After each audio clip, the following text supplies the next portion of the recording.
The sky roared as 6 fighter jets closed in. But the moment her voice came over the radio, everything stopped. Mercer Huken in Trimpeds Noxid Hinfact Tortudats Notris. Mind from Nofels about Mactive Life Fet Belice Shimmered Vors. When Omin Tor Mufti the Fine Pap. Probalava can stretch of ocean. 6 fighter jets carved lines across the clouds, engines screaming, cockpits alive with chatter. Far below the water shimmered, a mirror for the sky. The aircraft carrier rested steady against the horizon, a steel fortress on a restless sea. For the young pilots in the sky, this was routine. Their machines were sharp, their reflexes sharper. They spoke with confidence, laughed with ease, every movement drilled into them through years of repetition. But then they saw her. At first it was just a speck, an irregular shadow against the clouds. One aircraft, alone, small, outdated.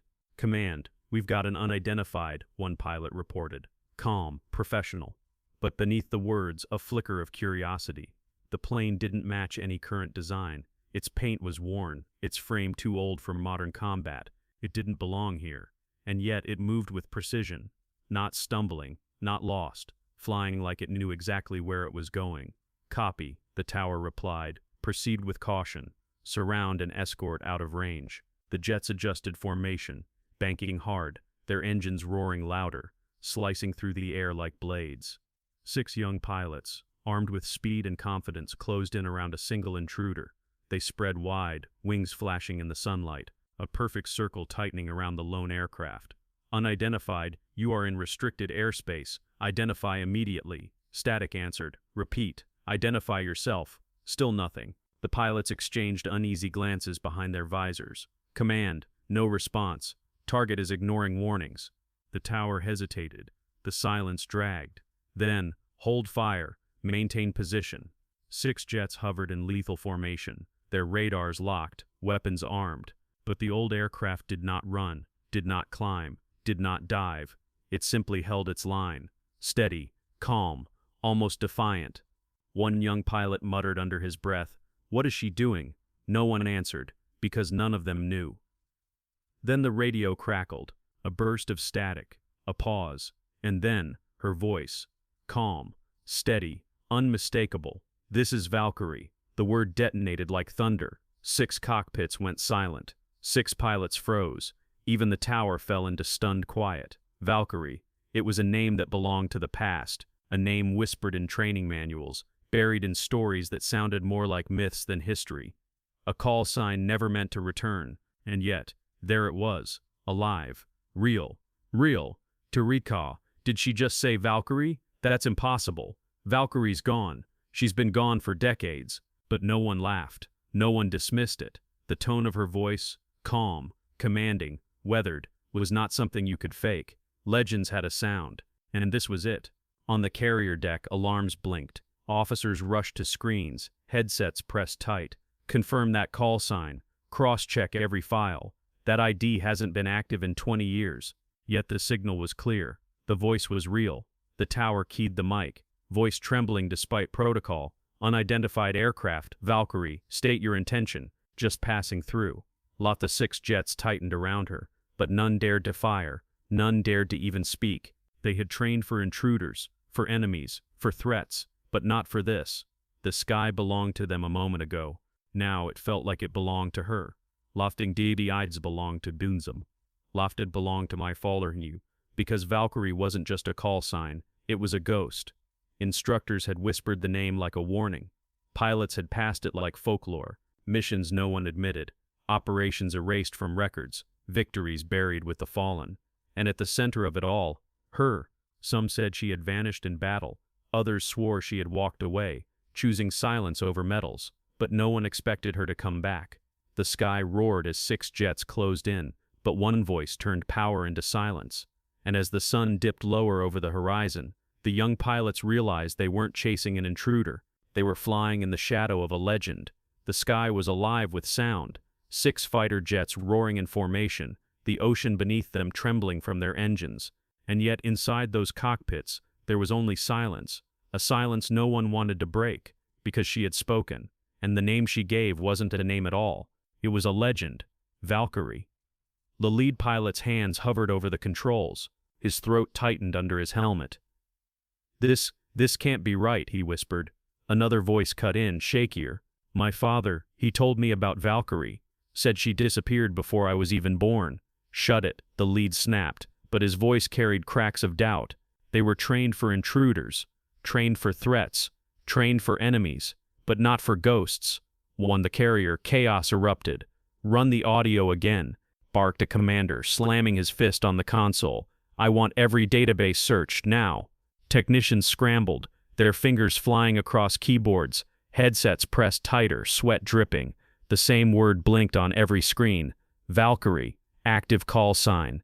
The room fell into a stunned hush. This is impossible, one officer whispered. But deep inside, they all knew. The voice wasn't just real, it was unforgettable. Then the radio came alive again. Her voice slid through static like a blade through fog. You boys are flying tight, a little too tight. Her tone wasn't mocking, it wasn't threatening, it was instructive. Relax your spacing, she said. The wind up here doesn't care how clean your lines are. Spread out before you clip each other's wings. The young pilots froze, not because she was wrong, but because she was right, reflective, reverent, because that's what she had been, long ago. Not just a pilot, not just a warrior. She had been a teacher of the sky, the one who kept formations alive when chaos tore through the air. Her call sign wasn't given, it was earned, through countless missions, through storms of steel and fire. And now, here she was, still teaching, still guiding. I know that voice, he whispered. Others turned toward him. I flew with her once, swore I'd never forget it. That's her. The room went quiet. Not a single technician moved. Even the commander, hardened by years of service, lowered his gaze. That single whisper carried more weight than every blinking radar on the deck. And then she moved. Her aircraft dipped low, banking sharp. It shouldn't have been possible. The plane was too old, too heavy, too fragile. But in her hands, it was alive. She cut through their formation like she had written the sky herself. One jet scrambled upward. Another dipped in panic. Watch your six, a pilot shouted. Too late. She was already there. Behind him, perfectly aligned, as though the decades hadn't touched her reflexes. Because this wasn't the first time she had flown like this.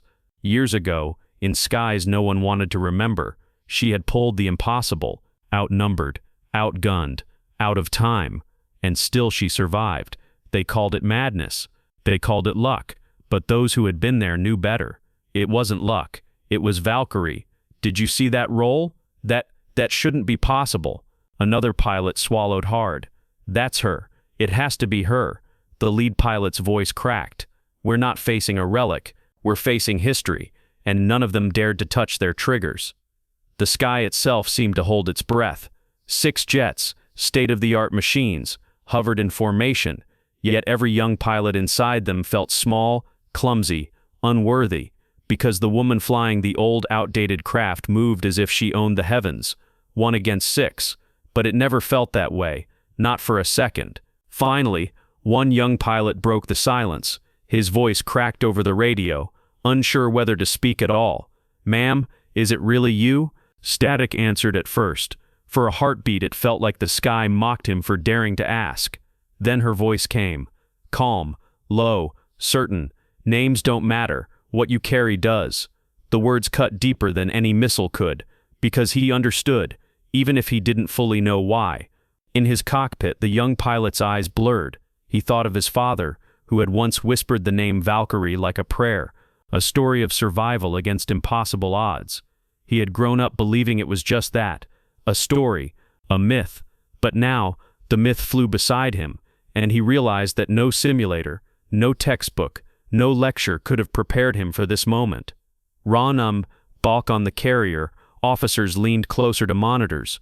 Some had tears in their eyes, though none dared admit it. She saved my brother once, an older technician whispered. She pulled a crippled jet back with her own wing until he could land. Others turned, shocked. Why isn't that in the records? Because not everything makes it into the reports, the man replied quietly. Some things only live in memory. And now, memory was speaking through the clouds again. In another time, another war, Valkyrie's plane had cut through storms of steel. missiles screaming past her canopy, radios exploding with fear, and through it all her calm voice, "Breathe, focus, follow me." That voice had pulled broken wings home. It had steadied trembling hands on triggers.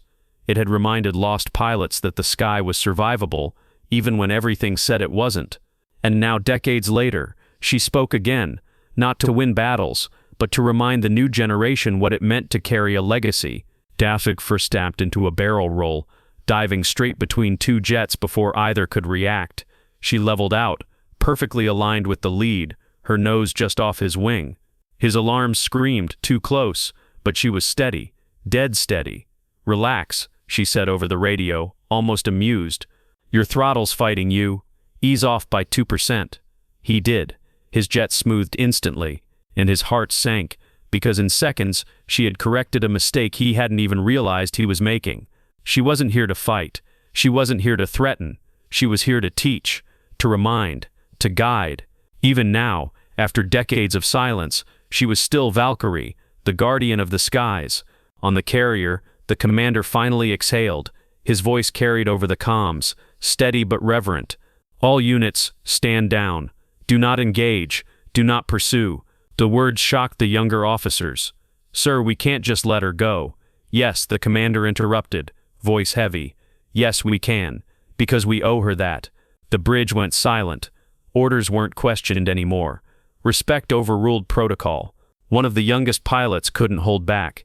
"Please, before you go, tell us why you came back. Why now?" There was a pause. Long. Waited. The kind of silence that felt like the whole sky leaned in to listen. Then she spoke. "To remind you that you don't own this sky. You borrow it from those who came before you. Fly it well." The young pilot's throat tightened. He would never forget those words. "Why more tetten qual I can explore. Lost more de familuges tapti. Gunladits." Valkyrie's plane tilted, wings flashing in the sun. She cut away from the formation, banking toward the horizon. "Where are you going?" one pilot whispered, though he didn't expect an answer. Her voice came one last time. Calm, certain, final. Home. Then the static swallowed her. Then mystical, reverent. She climbed higher, higher still, until the old aircraft vanished into a bank of clouds. Radar blinked, then went blank. The sky returned to its normal rhythm. Engines roaring, waves crashing below, but nothing felt the same. Because they had not just flown beside an intruder. They had flown beside a legend. The 6 young pilots returned to the carrier in silence. Not out of fear, not out of shame, but out of respect. And on that steel deck, every officer, every technician, every witness knew the truth. Legends are not written in books. Legends are not awarded in medals. Legends live in the silence they leave behind. And somewhere above, in the endless sky, Valkyrie flew on, waiting for the day her name would be needed again.